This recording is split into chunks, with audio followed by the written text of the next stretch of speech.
pessoal, tudo bem? Bem-vindo a mais um vídeo aqui no meu canal. No episódio anterior eu falei a respeito da Rainha Vitória e neste eu vou falar a respeito do período em que ela reinou, o chamado período vitoriano, uma época em que as pessoas eram respeitosas e polidas umas com as outras, desde que obviamente elas tivessem o nascimento, a religião e a posição social consideradas corretas. A Era Vitoriana foi uma época de grande prosperidade econômica, sustentada por jornadas de trabalho que chegavam até 18 horas.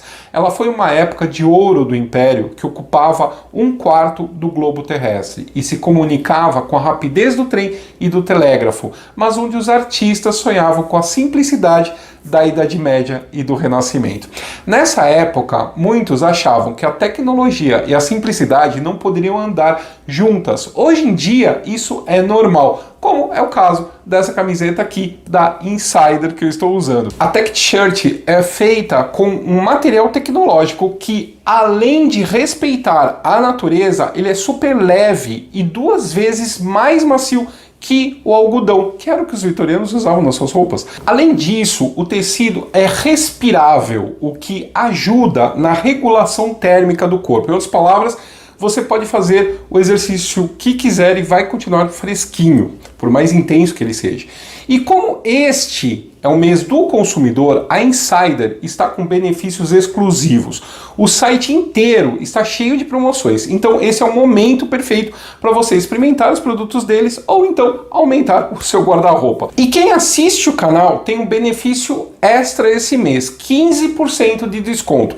Basta usar o cupom RESULTE15. Com esse cupom e mais as promoções do site, pode chegar a 38% de desconto os produtos. Eu vou deixar o link na descrição desse vídeo e na primeira mensagem fixada aqui embaixo, tá legal? Então vamos ao vídeo de hoje. A Era Vitoriana é como ficou conhecido o período da história do Reino Unido que coincide mais ou menos com o reinado da Rainha Vitória. Eu falei sobre ela nesse outro episódio aqui do canal.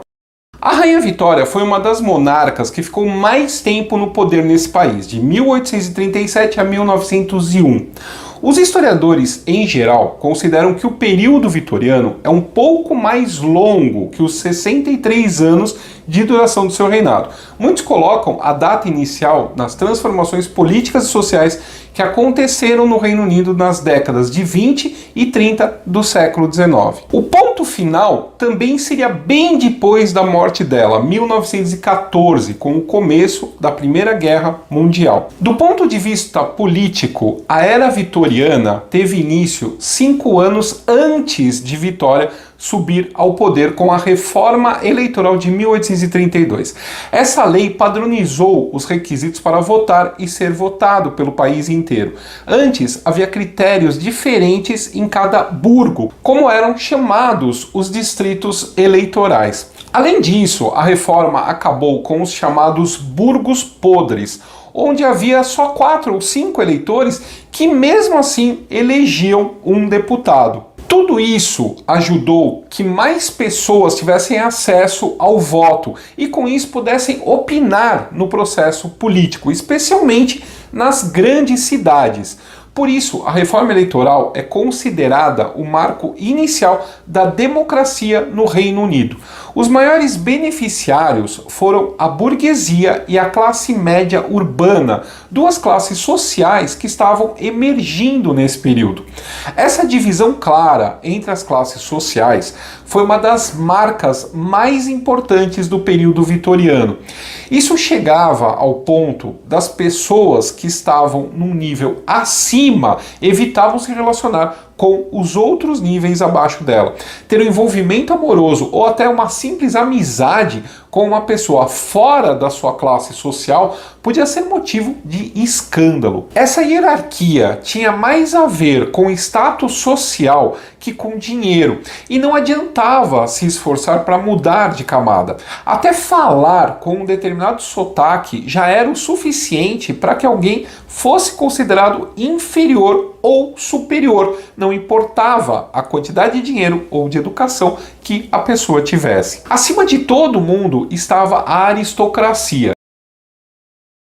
Depois vinham os burgueses ricos, donos de fábricas, empresas de exportação, propriedades de aluguel e outros tipos de negócio. O nível seguinte eram as classes liberais, que incluíam advogados, médicos, professores e artistas, como pintores e jornalistas. Depois vinham os funcionários públicos de baixo escalão e os trabalhadores qualificados, que trabalhavam por conta própria, como engenheiros, alfaiates e carpinteiros.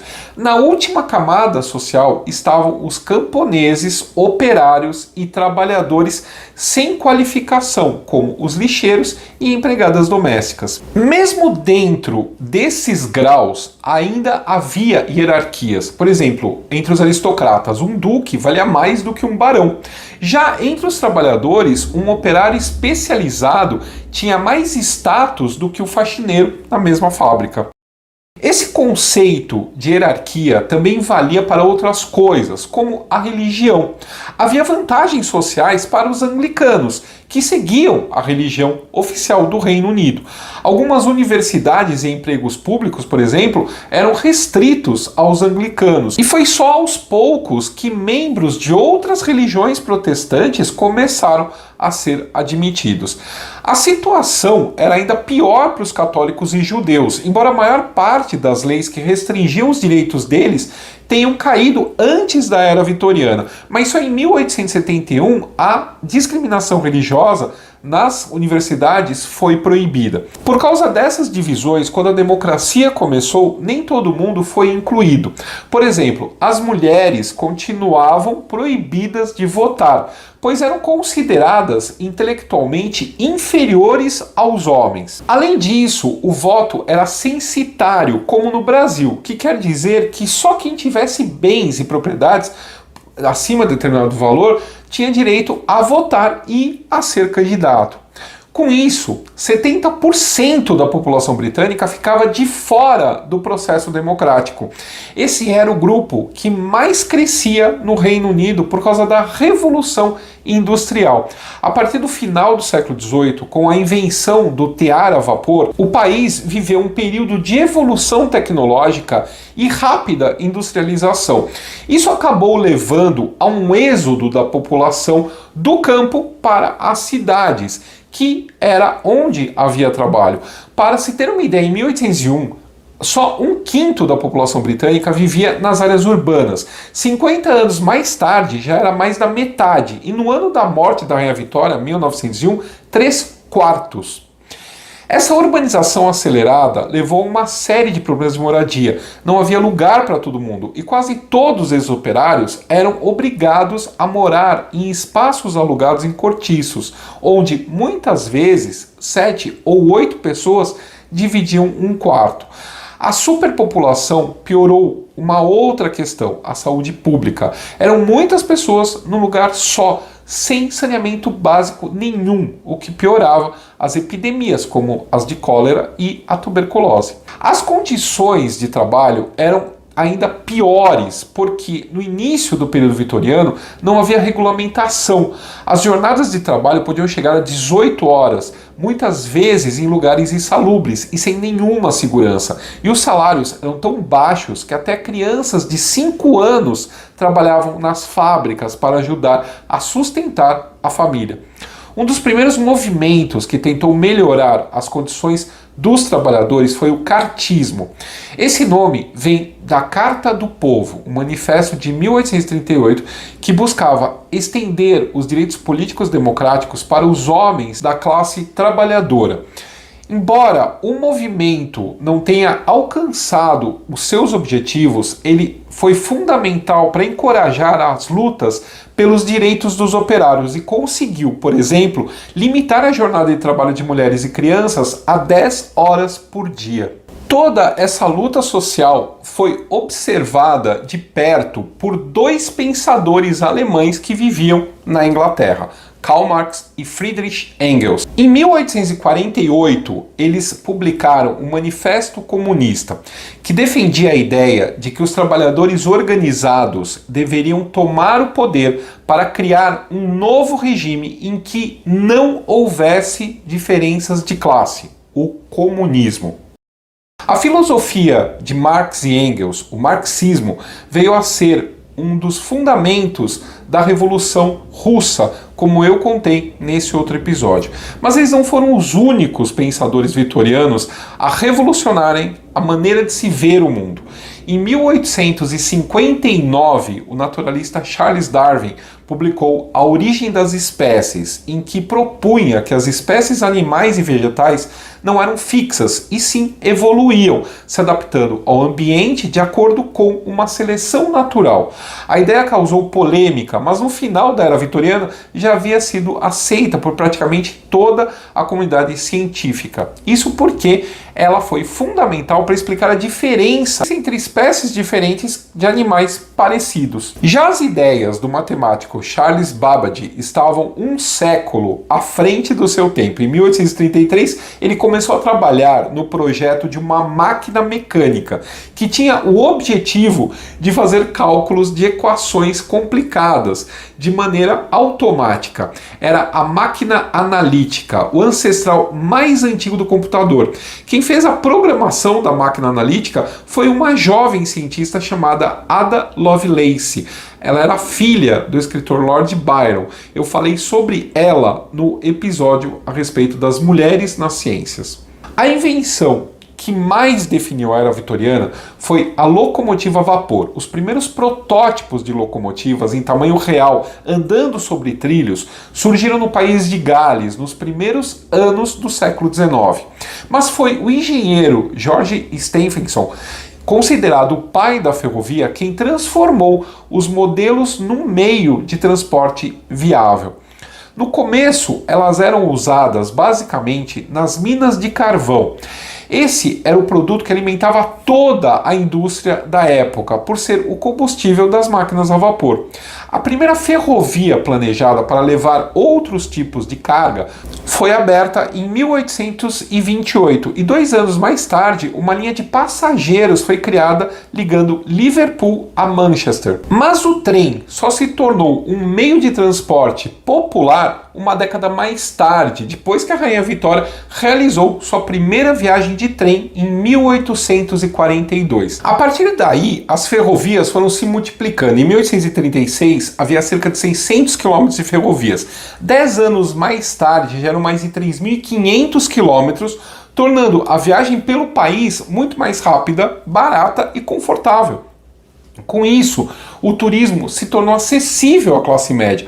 Passar as férias na praia, por exemplo, ou em estâncias de águas, deixou de ser exclusividade dos aristocratas, o que levou ao surgimento dos agentes de viagem na década de 1840. Mais tarde, o transporte por trilhos também passou a ser usado dentro das cidades com a inauguração do metrô de Londres em 1863. Esse foi o primeiro metrô subterrâneo do mundo. Outra função dos trens era carregar cartas, tornando a comunicação mais veloz e eficiente.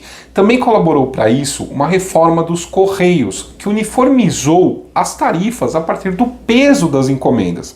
Uma ideia que acabou sendo adotada pela maioria dos países. Para demonstrar que o valor correto tinha sido pago, foi sugerido que fosse colocado no pacote um pedaço de papel com um selo oficial. Foi essa a origem dos selos postais. O primeiro selo a ser emitido foi o Penny Black, em maio de 1840. Ele tem esse nome porque tinha o valor de 1 penny e trazia impresso o perfil da Rainha Vitória sobre fundo preto. Outros lugares começaram a imitar os britânicos e o Brasil foi o segundo país do mundo a emitir selos. O chamado Olho de Boi foi o primeiro selo brasileiro emitido em agosto de 1843. A rapidez da comunicação aumentou ainda mais com outra novidade tecnológica, o telégrafo. Em 1837, os inventores britânicos Thomas Cook e Charles Wheatstone apresentaram o primeiro aparelho funcional capaz de transmitir mensagens por meio de sinais eletrônicos. No aparelho deles, esses sinais, eles moviam uma agulha que apontavam para letras do alfabeto. Ao mesmo tempo, o norte-americano Samuel Morse desenvolveu um aparelho similar, só que imprimia um código de pontos e traços no papel. Embora o aparelho de Morse tenha se transformado no padrão para o resto do mundo, o sistema de agulhas continuou sendo usado no Reino Unido até o fim do século XIX. As primeiras linhas telegráficas foram criadas ao longo das estradas de ferro e logo se tornaram tão importantes que na década de 1850 começaram a ser colocados cabos submarinos ligando a ilha da Grã-Bretanha à Irlanda, à França, à Bélgica e aos Países Baixos. O primeiro cabo transatlântico entre a Irlanda e o Canadá foi instalado em 1858 e permitiu à Rainha Vitória mandar um telegrama ao presidente norte-americano. Mas ele só durou 3 semanas. Alguns anos mais tarde, a segunda tentativa teve mais sucesso. E antes do fim do século, todo mundo estava ligado pelo telégrafo, como eu contei no episódio a respeito da Belle Époque. Toda essa revolução tecnológica foi vista pelo público britânico e por visitantes estrangeiros em 1851 durante a Exposição Internacional realizada em Londres. Ela foi idealizada pelo príncipe Albert, marido da Rainha Vitória, e tinha como objetivo demonstrar os trabalhos industriais do mundo todo em um só lugar. Essa foi a primeira de uma série de exposições universais que passaram a demonstrar os avanços das artes, das ciências e da tecnologia para o mundo todo. Para os britânicos, essa tecnologia toda e a comunicação mais efetiva eram fundamentais porque ao longo do período vitoriano, o Reino Unido se tornou o império mais poderoso do mundo. Por um lado, o fato de ter sido o primeiro país industrializado trouxe um grande progresso econômico. Por outro, não havia nenhuma guerra externa para consumir esses recursos. Esse foi o tempo da chamada Pax Britânica, um período de um século entre o fim das guerras napoleônicas e o começo da Primeira Guerra Mundial. Durante a chamada Pax Britânica, os britânicos não entraram em conflitos com outras potências. E por potências, para eles, só valia as nações da Europa. No resto do mundo, eles entraram em diversas guerras, tanto nos seus domínios quanto com a China, na chamada Guerra do Ópio, que é uma guerra surreal. Os ingleses acharam que era legal fornecer para os chineses uma droga, que era o ópio indiano. O governo chinês proibiu a Inglaterra de fornecer esse ópio para os chineses que estavam se viciando cada vez mais e gastando muito dinheiro com isso. E aí o que a Inglaterra fez? Pegou e começou uma guerra para poder continuar fornecendo ópio para os viciados chineses que eles mesmos haviam criado. Na Europa, a única exceção foi a Guerra da Crimeia, de 1853 a 1856, quando o Reino Unido se juntou à França e ao Império Otomano contra a Rússia. Nessa guerra surgiu a figura da enfermeira Florence Nightingale. Ela foi chefe e treinou diversas enfermeiras durante a guerra e organizou o atendimento aos soldados feridos na frente de batalha e deu à profissão uma reputação favorável que até então não tinha. A Pax Britânica também é chamada de século imperial, porque foi o período em que o Reino Unido se consolidou como uma potência colonial. Ele acabou se transformando no Império Britânico depois que a Rainha Vitória foi coroada Imperatriz da Índia em 1876. Durante o período vitoriano, esse império colonial aumentou em milhões de quilômetros quadrados e se estendeu por todos os continentes, do Canadá até a Austrália. Dizia-se que no Império Britânico o sol nunca se punha, afinal, 1/4 do mundo estava na mão deles. Tudo isso tinha o objetivo de fornecer duas coisas fundamentais para um país que vivia do comércio: obra-prima barata e acesso ao mercado consumidor. O algodão para a tecelagem, por exemplo, vinha do Egito ou da Índia, ou mesmo dos Estados Unidos. Depois era transformado em tecidos em fábricas inglesas e vendido em todo o mundo, muito mais barato que a produção local. Para facilitar esse comércio internacional, era necessário que as rotas de navegação fossem fáceis, rápidas e seguras. Por isso, em 1875, o primeiro-ministro britânico Benjamin Disraeli conseguiu que o governo comprasse a maior parte das ações do Canal de Suez, que estava sendo construído na época para ligar o Mediterrâneo ao Mar Vermelho. Com isso, a distância de uma viagem de navio entre a Grã-Bretanha e a Índia diminuiu de 19 para 11 mil quilômetros. Os britânicos levaram para esses lugares que eles dominavam muitas das maravilhas tecnológicas que transformaram a vida vitoriana, como as ferrovias e o telégrafo. Na direção oposta, os comerciantes, soldados e funcionários públicos que moviam a máquina do império voltavam das colônias trazendo muito da cultura local. A Índia, por exemplo, teve uma grande influência na moda vitoriana, que imitava as estampas de tecidos indianos e até mesmo peças de roupas, como chales de caxemira e os pijamas.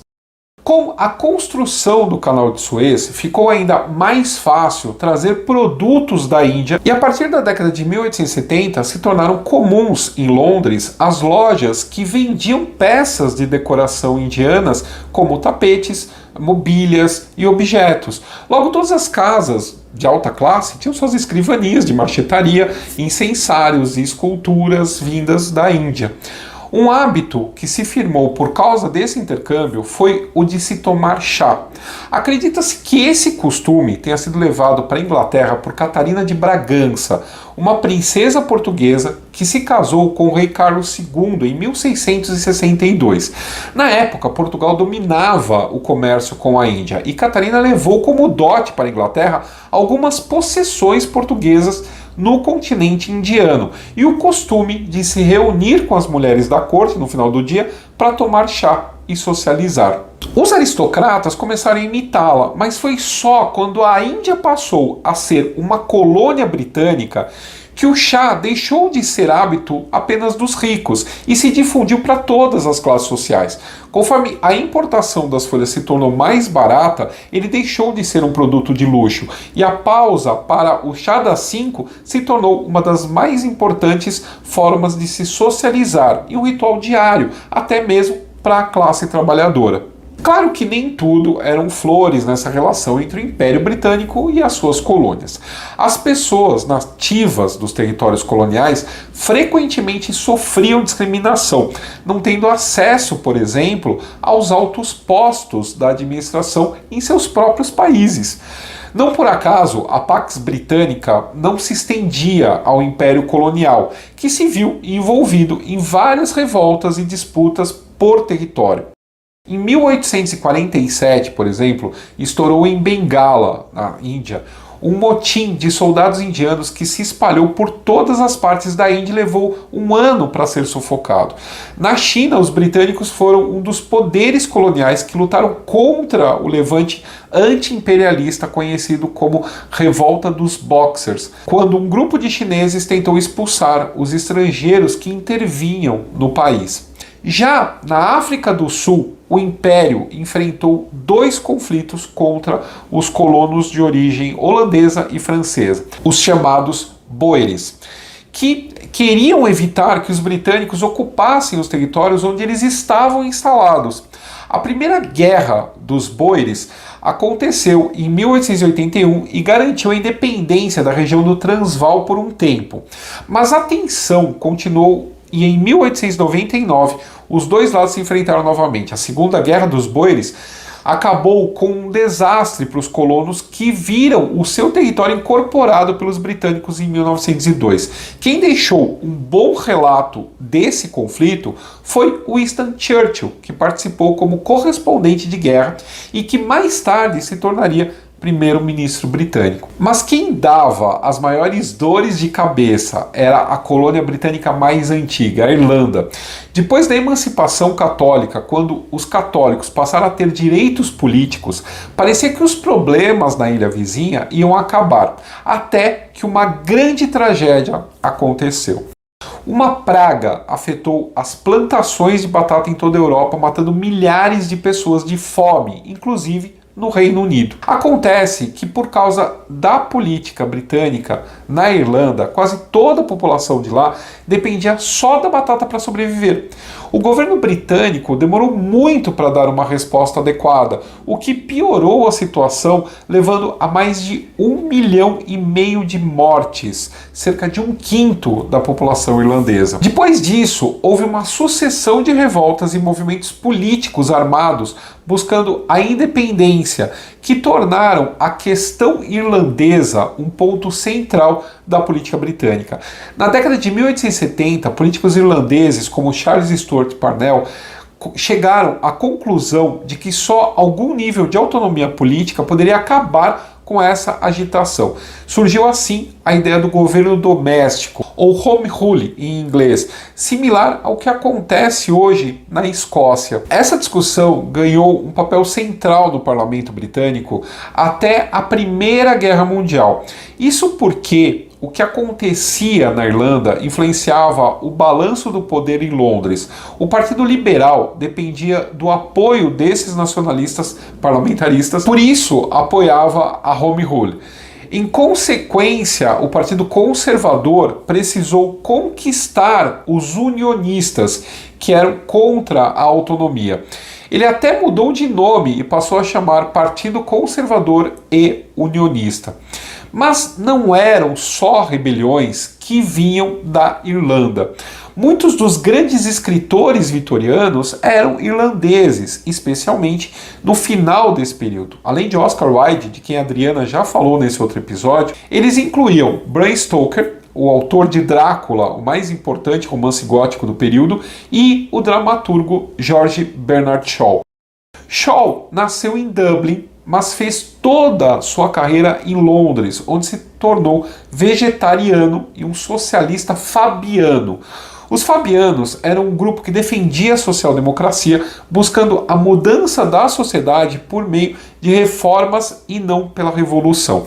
Eles vieram a dar origem em 1900 ao Partido Trabalhista, que hoje é uma das grandes forças políticas britânicas. As peças de Shaw mostram a influência dessa posição política e, em geral, fazem uma crítica à sociedade britânica da época, com temas como a hipocrisia moral e o imperialismo. Em A Profissão da Sra. Warren, por exemplo, ele chama atenção para a atitude vitoriana que praticamente não dava oportunidade às mulheres de se sustentar sozinhas e depois as condenavam quando se tornavam prostitutas. A crítica social também era um ponto central da obra do escritor mais popular do período vitoriano, Charles Dickens. Dickens nasceu numa família de classe média baixa, mas seu pai acabou preso por dívidas e aos 12 anos ele teve que sair da escola para trabalhar numa fábrica. Embora isso só tenha durado alguns anos, ele nunca se esqueceu das condições difíceis em que vivia com seus colegas e mais tarde procurou usar seus escritos para conscientizar as pessoas da necessidade de reformar o sistema. Esses temas estão presentes em muitas das suas principais obras, como Oliver Twist, que conta a história de um menino órfão que se envolve com o submundo de Londres, ou então em Um Conto de Natal, onde um velho avarento é visitado na noite de Natal por 3 fantasmas. Muito do que permanece no imaginário popular a respeito de como viviam nesse tempo as pessoas que não eram ricas e importantes se deve às obras de Charles Dickens.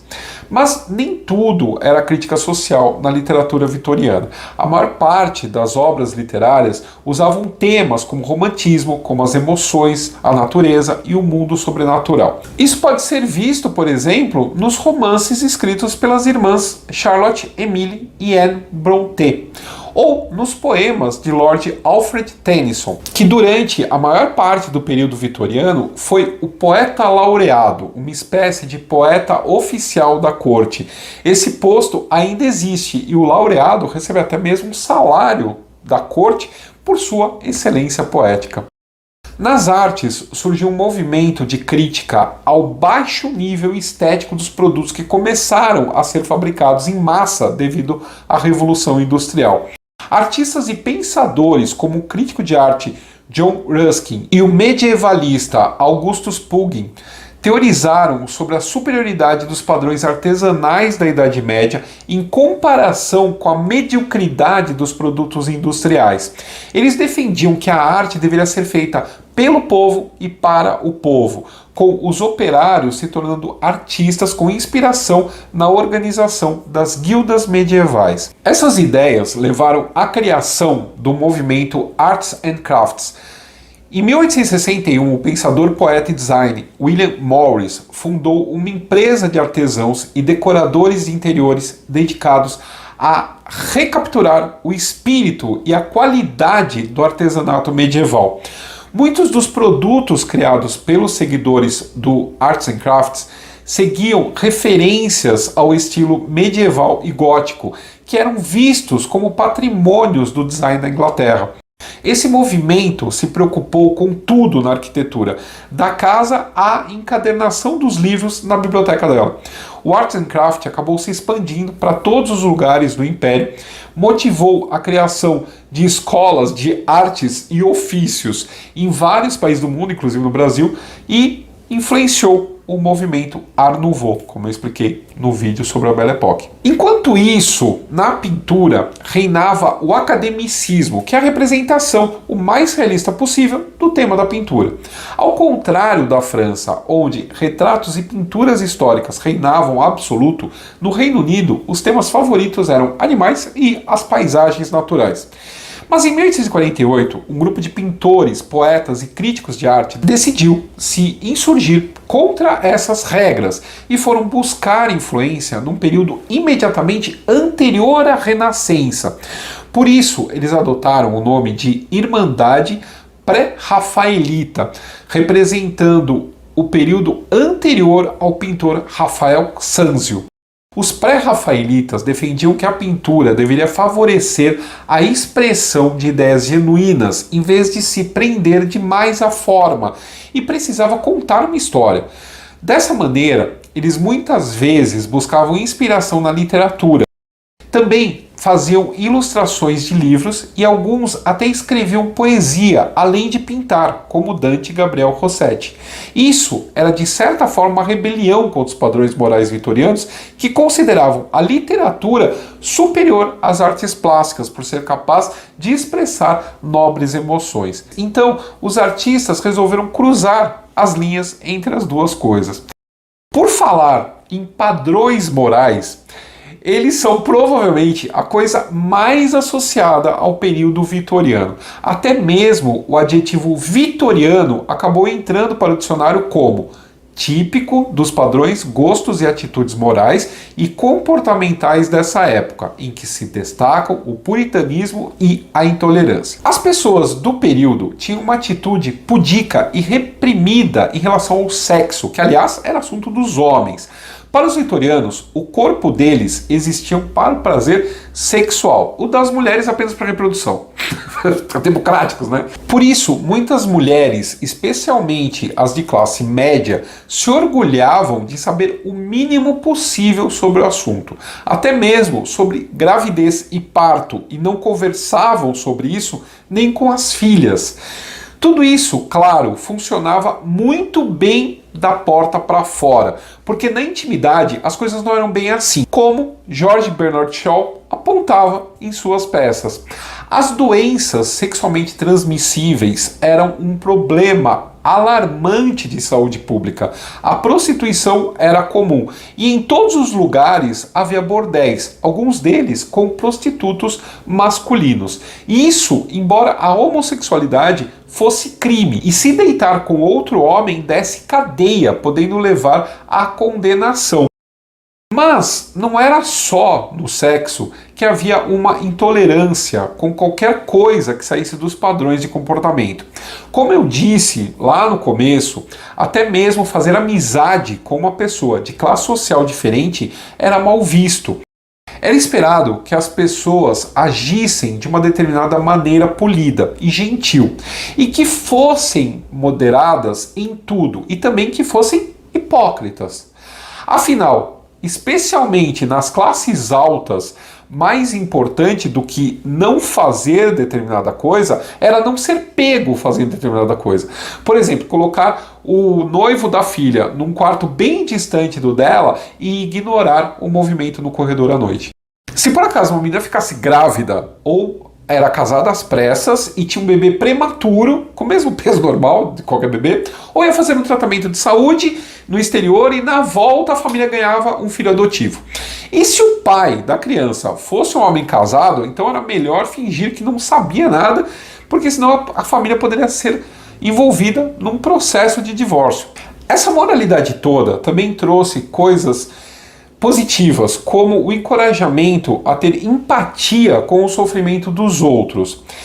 Isso trouxe, por exemplo, um horror coletivo contra a escravização de seres humanos. A escravidão tinha sido banida do Império Britânico antes do tempo da Rainha Vitória, mas esse sentimento passou a se estender a um plano internacional. Navios britânicos patrulhavam os mares caçando navios negreiros e o governo chegou a estabelecer uma colônia em Serra Leoa para receber as pessoas libertadas. É por causa disso que a capital desse país se chama Freetown, Vila Livre. Essa mentalidade também levou às primeiras leis do mundo combatendo a crueldade contra os animais. Em 1839, por exemplo, foi proibido em Londres a realização de rinhas de galo, cachorros, ursos, leões e outros animais.